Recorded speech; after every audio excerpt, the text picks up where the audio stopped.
Hi, everyone. Welcome to today's informational session titled Community and Patient Advocacy Program Opportunities, hosted by the American Academy of Sleep Medicine Foundation. This webinar will provide an overview of the various community-based and patient advocacy grant opportunities that are available from the AASM Foundation. My name is Sarah Phones. I'm the Grant Program Specialist for the AASM Foundation, and I will be leading today's webinar. Before we get started, I would like to remind everybody that your audio is muted and video is off. Our chat is disabled, so if you have any questions, I encourage you to put those into the Q&A section of the Zoom platform. This webinar is being recorded, and the recording will be sent out to all who registered within the next 1 to 2 weeks. Learning objectives for today are to first understand the various community and patient advocacy grants that the AASM Foundation offers. And then number two, to understand which applicants and organizations are appropriate to each program. Before I get into those specifics, I do want to take a moment just to touch upon the overall mission and goals and purpose of the AASM Foundation itself. So our purpose, as you can see, is investing in people, research, and communities to improve the sleep health of all people. And so in carrying out that purpose, our values that we adhere to are being evidence generating, inclusive, innovative, strategic, and collaborative. As part of our strategic plan, we currently have 4 main goals. So goal 1 is to support career development of students, clinicians, and researchers. Goal 2 is to advance science to improve sleep care. Goal 3 is to increase dissemination of sleep science. And then goal 4 is to grow the reach to include ASM members, individuals, and external organizations as well. And so all the programs that I will be going over today really tie back most to goal number 3. They touch upon all of these in different ways, but the strongest connection is in goal number 3, and that aims to expand the connections and showcase the work of individuals and organizations to fund community projects in diverse populations and to recognize and celebrate high impact initiatives. Our programs today fall into, our programs in general fall into a few overarching categories, but the focus for today is on our community programs. So all of these support that main goal, goal number 3, of increasing the dissemination of sleep science, and they also provide support to that in a few different ways. And of course, patient advocacy ties back to that as well. So to give a quick summary of these programs before I get into more specifics, our community and patient advocacy programs consist of the Sleep Champion Award, the Disaster Relief Fund, and the Community Sleep Health and Public Awareness Grant. Very broadly and generally speaking, our Sleep Champion Award celebrates nonprofit organizations that are providing sleep health services and or education and or advocacy efforts within their communities. The Disaster Relief Fund supports ASM accredited sleep centers that have been impacted by a local or natural disaster, such as a hurricane or a tornado. And as a result, they have lost the ability to operate and continue providing patient care. Last, our Community Sleep Health and Public Awareness Grant is the largest program in this category, and this funds humanitarian, education, or awareness projects that focus on improving sleep health, improving sleep disorder evaluation, and or treatment throughout the community. And it does have a focus on underrepresented or underserved populations. So first up is our Sleep Champion Award. So the Sleep Champion Award is a merit-based award that is provided directly to nonprofits who, as I mentioned, are doing exemplary work in providing sleep services, leading sleep health initiatives, providing advocacy work, and these efforts can take place locally, nationally, or worldwide. Nonprofits are selected through a nomination process. This is one of our few programs that goes through that kind of process, and I will go through that a bit later. We award one Sleep Champion award each year, and the recipient organization will receive $10,000 in unrestricted funds in support of the organization's work and their mission. The recipient organization is encouraged to use these funds to attend meetings, conferences, other events in support of sharing their work, broadening their reach. However, these truly are unrestricted funds. So that's not required, you are encouraged, but they're unrestricted funds in support of the organization. Additionally, we also provide one organization representative with complimentary registration to the following sleep meeting. So whichever sleep meeting is coming up next after you receive the award, um, so that they can connect with others and continue that process, as I said, of disseminating their work. So the grant funds can be used toward any expenses relating to attending that event as well.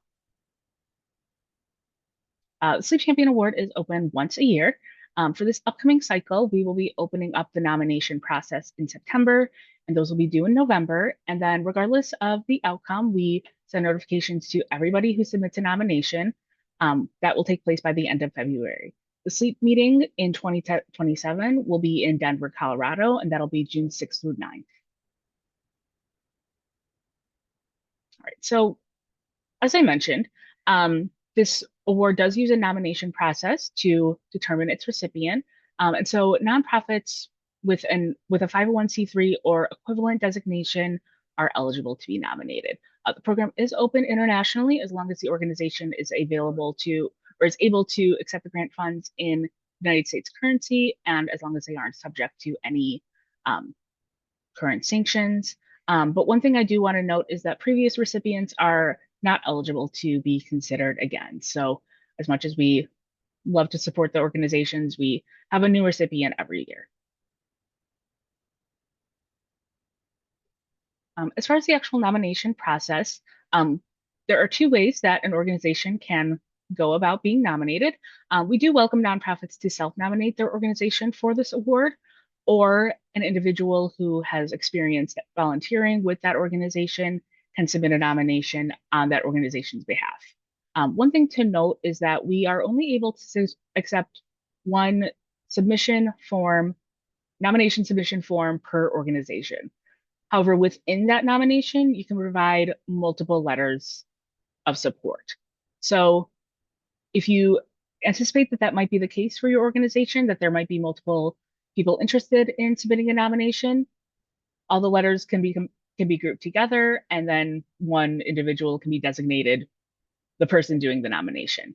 There really is no limit on the number of nomination letters that can be submitted for an organization. So it's as many as you would like to provide.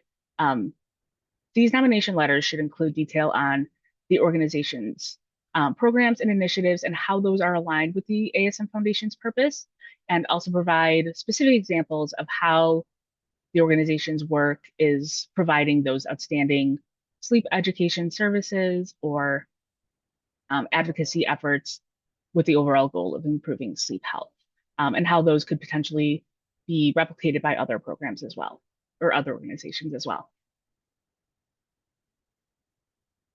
Each nomination is reviewed on the same criteria. They are evaluated by a review committee to assess the alignment of the organization with the AASM Foundation's purpose. They're evaluated on the examples of how those programs and initiatives are providing that care and education for sleep health, and the case for support that the letters are making. So everything is reviewed using the same criteria and same scale. And then our executive committee, who's our leadership, will review all of those evaluations, and they will make the final selection.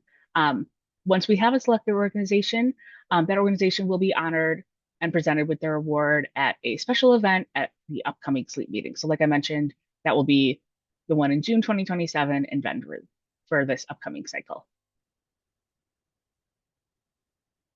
All right, and so as an overview, just here are some of the recipients of the past several years of the program. We awarded our first in 2020, and then most recently in 2026, our recipient is Community Health Initiative for Patient-Centered Apnea Protocol. So you can get a sense of the organizations we've recognized in the past, and we welcome, of course, applications once that opens, or nominations once that opens in September. All right. Next, we will move on to our disaster relief fund.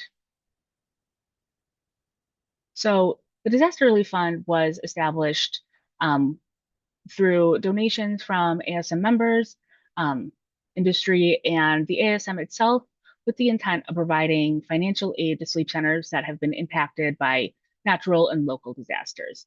Um, this program is unique in that the applications are open all year round. They are accepted on a rolling basis because obviously we know things like this cannot be predicted. And we want to make sure that this option is available if and when the need arises. Eligibility is very straightforward.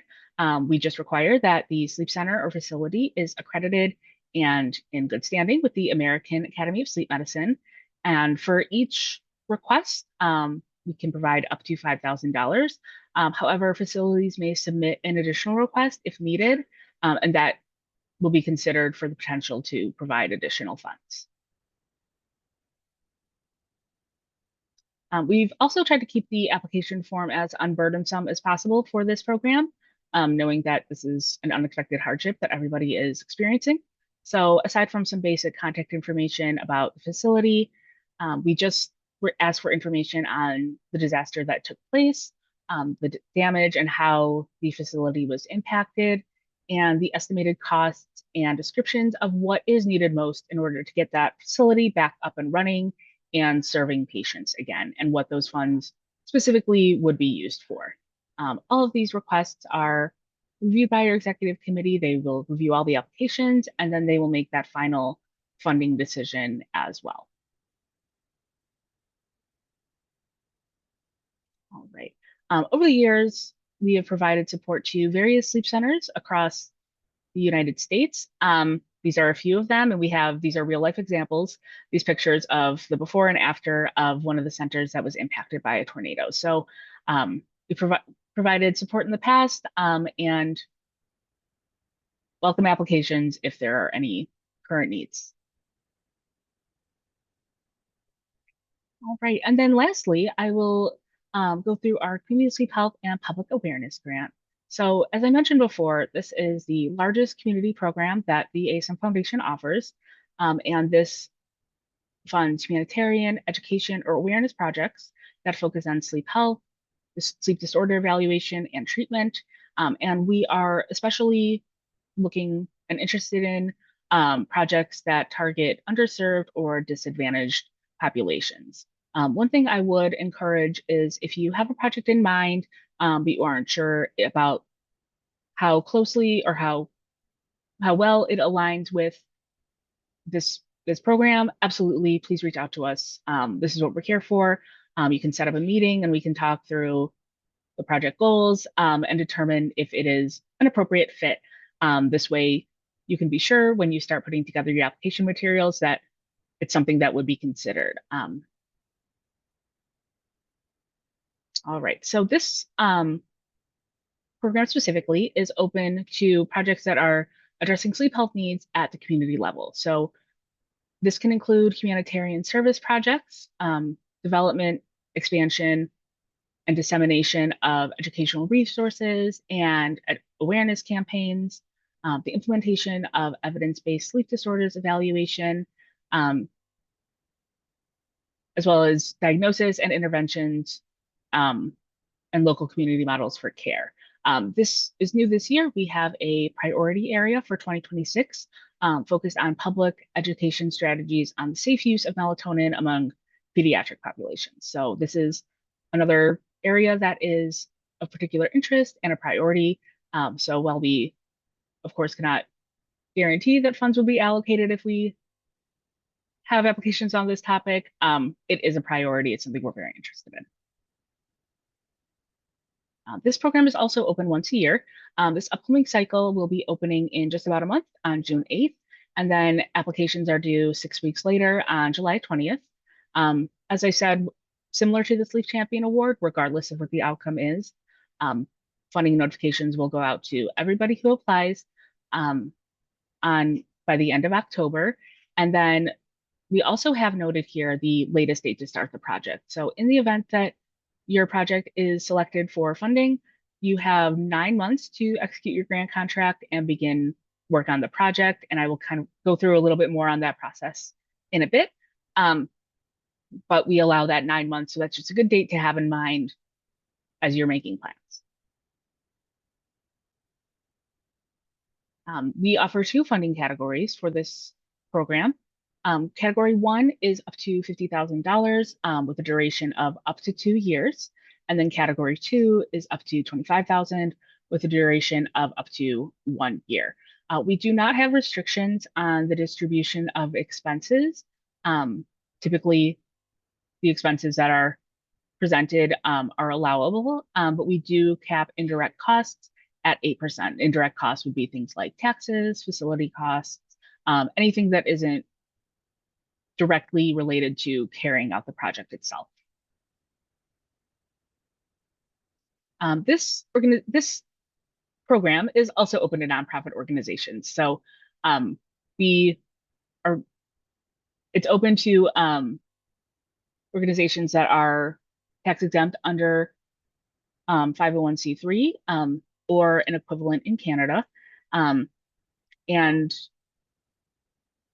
organizations can also, if you're not a nonprofit organization, you can partner with a nonprofit organization and become eligible that way. While there are not too many restrictions on who can apply because we allow that partnership relationship, we do have restrictions on the types of projects that will be automatically declined and that we would not encourage to be submitted.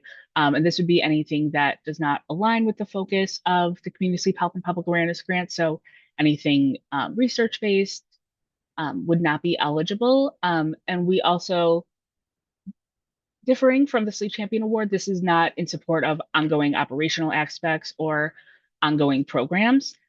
This is for new projects or a meaningful expansion of an existing program. It's also, as mentioned with the Sleep Champion Award, not open to any organizations that may be subject to any current sanctions. And as I mentioned before, if you do have any questions about if your project is a good fit or if you are eligible, please reach out to us so that we can make sure that you are fully informed and good to go before you start work on an application.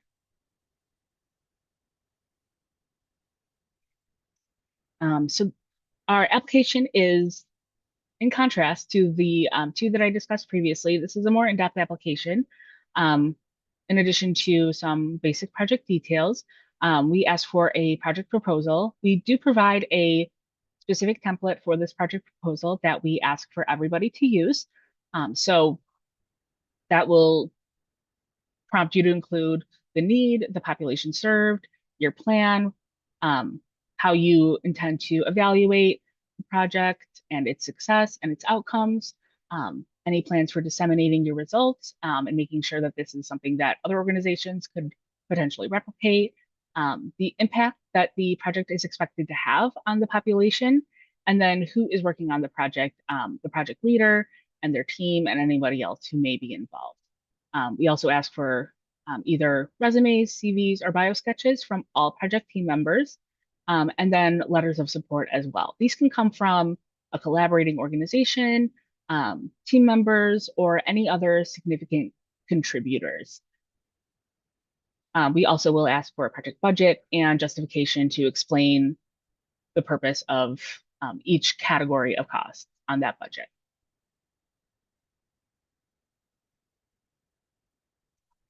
All reviewers are asked to evaluate each application on the following criteria. So along with an overall score for the proposal as a whole, each application is evaluated on these criteria: need and impact, project plan and evaluation, dissemination, and the people and resources will each receive an individual score.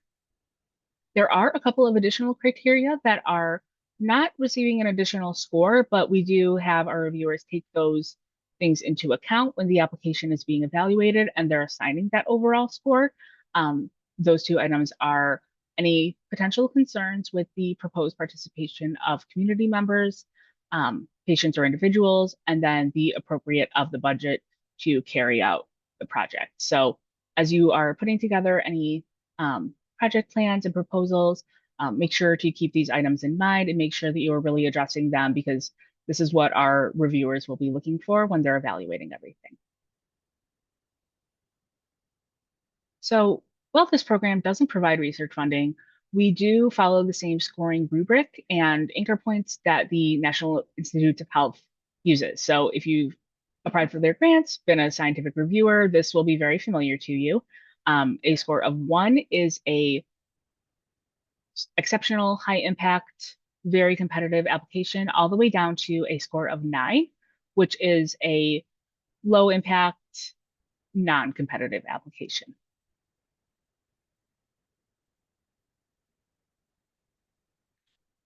Um, as far as the funding decision process, this begins with our review committee providing all of their final scores and critiques on each application to our executive committee. The executive committee will review all of those final scores and consider all those items when they are making their funding decisions.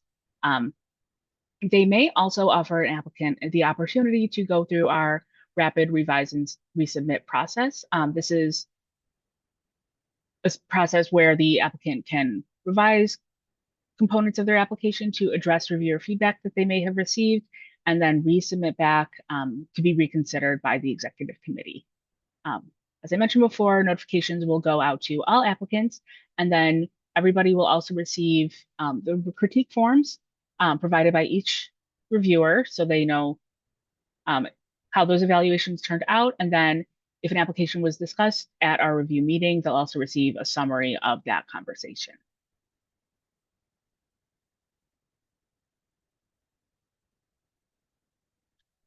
If you are selected for funding, the AASM Foundation staff will work with you and your organization to get your project started. So before we can execute a contract, we do have some requirements. These are mainly very administrative. Payment information. Our grant recipient profile form is really information about project leaders and the organization itself and the project. If necessary, we will ask for IRB approval or exemption. That's Institutional Review Board, which is about human ethics, human population study ethics. This is typically something that applies if you are from a academic institution. A nonprofit may not have this requirement, but that is something that can be determined once funding is determined. So all of these items need to be in place before the grant contract can be executed. And like I mentioned, you will have about 9 months from the moment you find out that you have been selected for funding to get all of this in place. If you are ready sooner, that is great. We would love to start everything sooner, but we know that sometimes these things can take time. So we allow that 9-month period.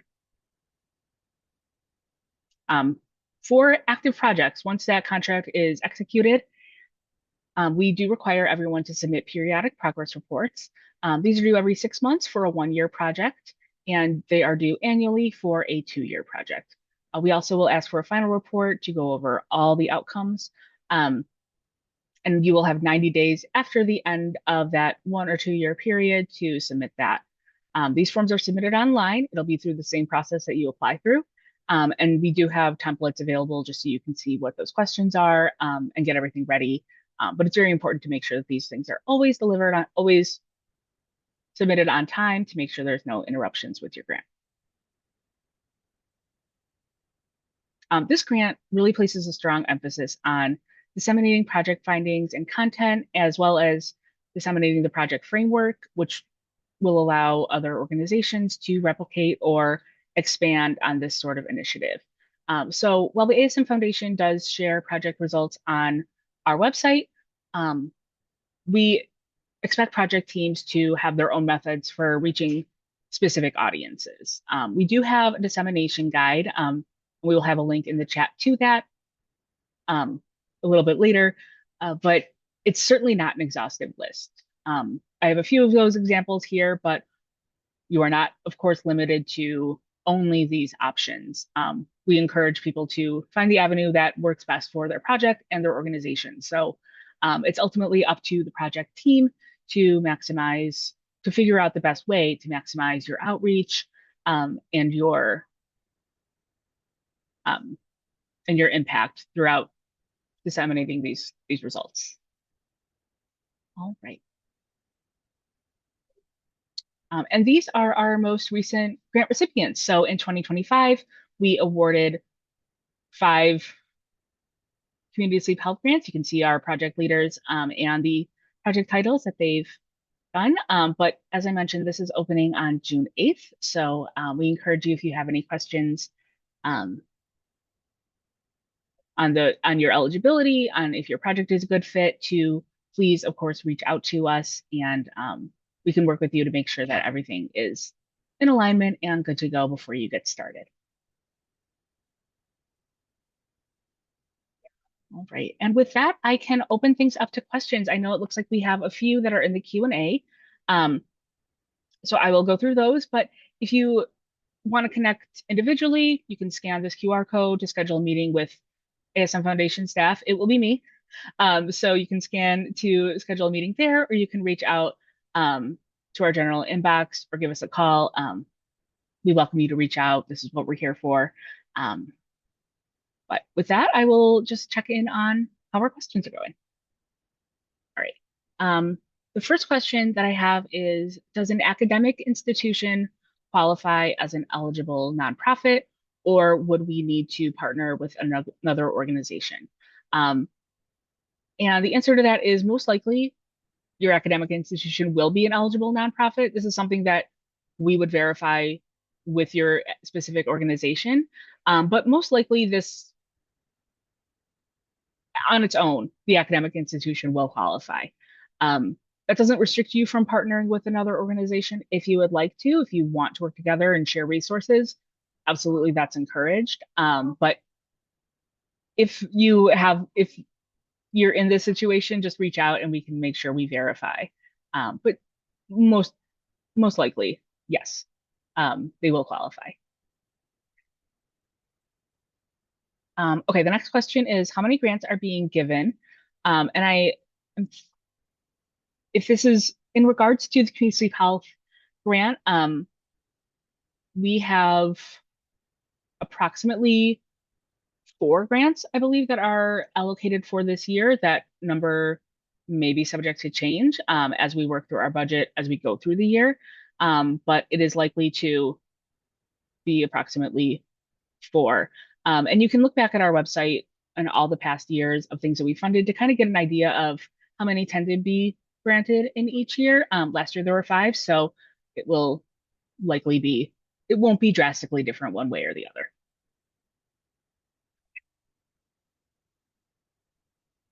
All right. So our next question is, there's 2 questions. One, if the ASM also provides any award for an individual for a said cause, or is it only open to an organization? And then 2, community sleep health and public awareness grant is given only to an organization. So for the first one, we do not have any grants that are focused directly to an individual under this umbrella. All of these are going to an organization, or in the case of the Disaster Relief Fund, to an accredited sleep facility. And then as far as the Community Sleep Health and Public Awareness Grant, yes, that one is granted only to organizations. So while there is a project team and a project leader, and those are the people that are submitting the application and carrying out the work, the funds are provided as a contract between the ASM Foundation and the organization. So no funds will go to an individual directly. It's all done through between us and the organization that is managing the funds, dispersing them for various expenses and things of that nature. So hopefully that is helpful. But add another question if that was not clear. If you have any other questions. All right, and then next question we have is going back a couple slides. For the Disaster Relief Fund, is there a limit on how long after the event we have to submit a request? The answer is no. We don't really have a strict time restriction one way or the other. Understanding that things like insurance and just kind of getting everything into a place where you are ready to submit. those things can take time. So we don't have a limit on, there's no like 6 months or 9 months or anything like that. Sooner the better, of course, but we understand that things take time and determining how insurance works, those can all take time. So there's no true restriction. Yeah, thank you. All right. Okay. So the next question is, has the ASM Foundation ever considered multi-year grants beyond 2 years or allowing past recipients to apply again? One-time funding can spark important work, but sustained support allows nonprofits to scale, refine, and maximize long-term impact. So as far as the first part of considering multi-year grants beyond 2 years, right now 2 years is our maximum. We do reevaluate our programs every year. So if we see that there is a need, that's something that could expand, but currently there isn't a plan to for that. But allowing past recipients to apply again is an option. That's not typically something that arises because usually these are programs that have, or projects that have a start and end date, but it's certainly not something that we're opposed to. So if that's a circumstance that you've received a community pulp grant a couple years ago, you want to expand on that project um, or develop a new project, please reach out. We would love to go over that and make sure that that's something that aligns because I do fully understand maximizing impact is some that would allow that to happen. So yeah, absolutely. I would say reach out to us if that's something that if that's a situation that you are in. All right. And hopefully that is clear and makes sense. But please always connect with us because I know a lot of times these are very organization specific. So we want to make sure that we are getting you the best information. All right. So our next question. Hold on.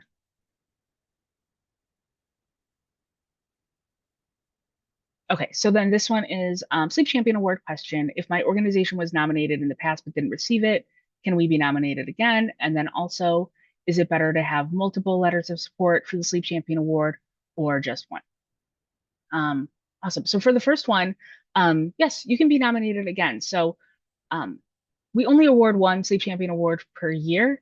And in the past, we've gotten 20 plus nominations, which is great because we love to see all the work that the organizations are doing, but we are only able to award one per year. So if you were nominated in the past but didn't receive it, it is only a reflection of how competitive the program was that year. So we encourage you self-nominate again, submit another nomination on behalf of the organization that you want to see get support. And we welcome that. There's no restrictions on that. And then as far as having multiple letters of support or just one, that is up to you and the organization. We don't have a limit on how many letters of support, but we also don't, that's not a criteria, one of the criteria that are taken into account when these are being evaluated. It's the content of the letters of support. So we're looking at how well it's addressing all of those criteria and what, the kind of case that it's making for all the services and education and everything that the organization is providing. So there's not, the number of letters is not considered criteria. It's the content and how strong the case is. But that is a good question. Thank you. All right. I'm trying to mark these. Okay. All right. And it looks like that was our last question. And as I've been saying, obviously these circumstances can be very organization specific. So if there's something that you want to discuss in more detail, this is all of our contact information. Feel free to reach out and schedule a meeting or reach out if you want to talk further.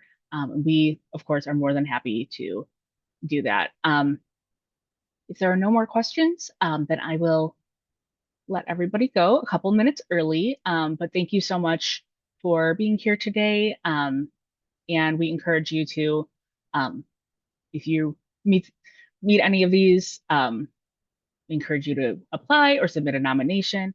And we hope to work with everybody in the future. But I hope everybody has a great rest of their day and have a great rest of your week. Thank you.